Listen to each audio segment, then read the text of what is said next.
The history of assault rifles in the U.S. from 2015 to 2019. The unpleasant truth. Since Joe Biden has taken office, Attorney General Garland has told us that far-right extremists are the greatest domestic terror threat in the United States. The Speaker of the House has told us that assault weapons are too dangerous for ordinary people to own. Meanwhile, the NRA has told us that most assault rifle buyers are responsible, law-abiding citizens. Let's break down the stats and see who is right. Here we see the total number of homicides in the U.S. from 2015 to 2019, according to the FBI Crime Statistics Analysis. A shameful 72,781 people were murdered in the land of the free in 5 years. The total number of murders in the U.S. committed with rifles of any variety from 2015 to 2019 is 1,573. 2.2% of all murders committed in the United States during that time. Total murders committed with handguns in the U.S. during that time is 33,075, 45.4% of all murders committed in the United States. This means that you are more than 20 times as likely to be killed with a pistol than any type of rifle.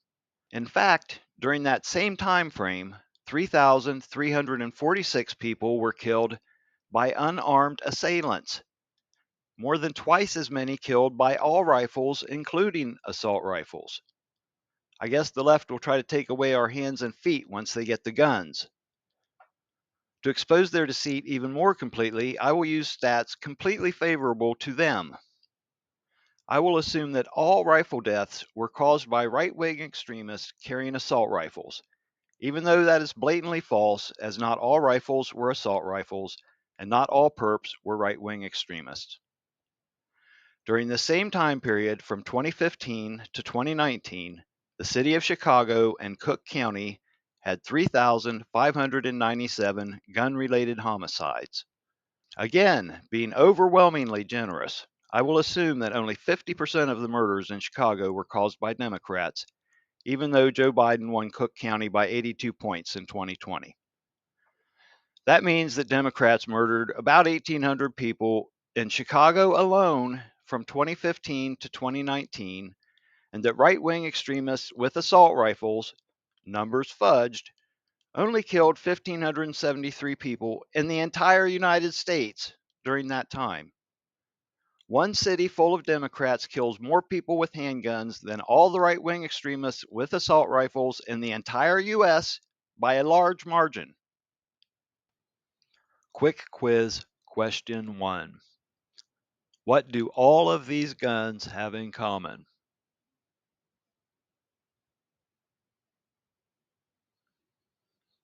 Quick quiz question 2.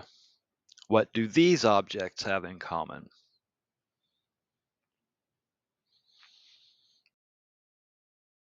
The answer to number 1, of course, is that they aren't shooting anybody.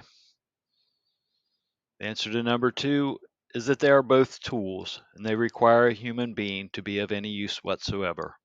Per Forbes, as of 2021, there were at least 20 million assault rifles in private ownership in the United States. Going back to our previous graph provided by the FBI, we see that less than one person per day was killed by any type of rifle. To make the deception even clearer, I will once again use numbers fudged completely to the anti-gunner's benefit.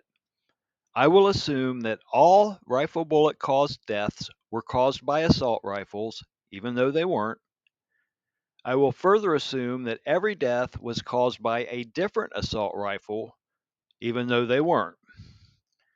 Using the figures from the FBI indicating that 364 people were killed by rifles in 2019, that means that over 20 million assault rifles didn't kill anyone, meaning that less than 1,000th of 1% of assault rifles owned by Americans killed someone in 2019. Wouldn't it be easier to lock up the killers than to try to take Americans' guns? If there are 350 million people in America and only one per day is killed by a rifle bullet, then that means the chances of any person in the U.S. being killed by a rifle bullet from any type of rifle on any given day is 1 in 350 million. There is a reason why I don't play Powerball. The odds are 292 million to 1 against me. I am not willing to throw away my money in pursuit of the unrealistic odds. Similarly, I am not willing to give up my right to own whichever kind of gun I choose to own on the even slimmer odds of being killed by someone with an assault rifle. Quick quiz, question 3. Why was the Second Amendment included in the Bill of Rights?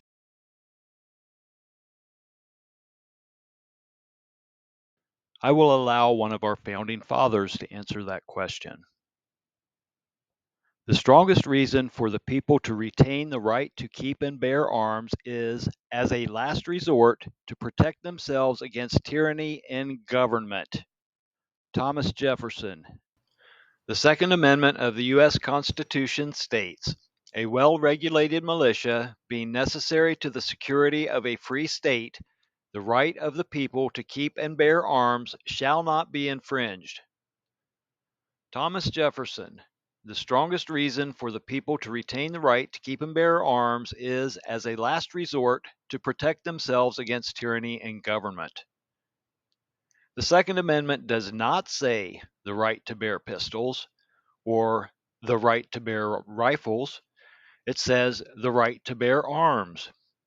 Since the main point of the Second Amendment was to protect the people from the government, it specifically does not say what types of arms.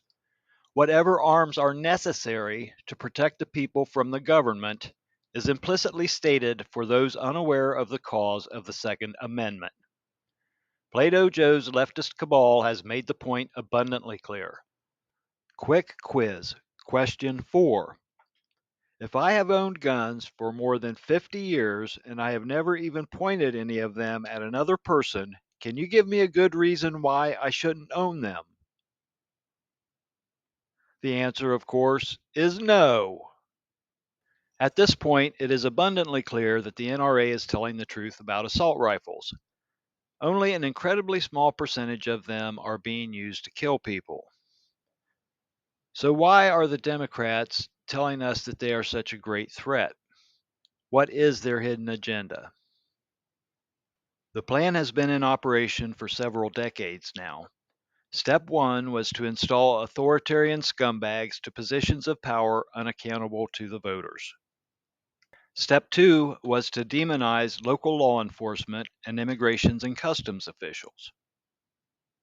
Step 3 is to flood the country with illegal immigrants who will be unable to find jobs or housing, which will cause crime to soar, while they continue to demonize local law enforcement, CBP, and ICE. Am I the only one who has noticed that the only law enforcement Democrats don't want to defund is the FBI and CIA? Could it be because it is their people in charge now? The Democrat endgame is to have nationwide chaos and citizens demanding more federal law enforcement. We must resist this temptation at all costs and support our local law enforcement. We cannot trust the federal government anymore. It is clear that they don't really care about protecting the people, or the Democrats would do something about Chicago, Baltimore, New Orleans, etc., etc. What they do care about is power, grabbing it and keeping it. The first thing authoritarians do is take away people's guns. Don't be stupid. Don't let them take yours.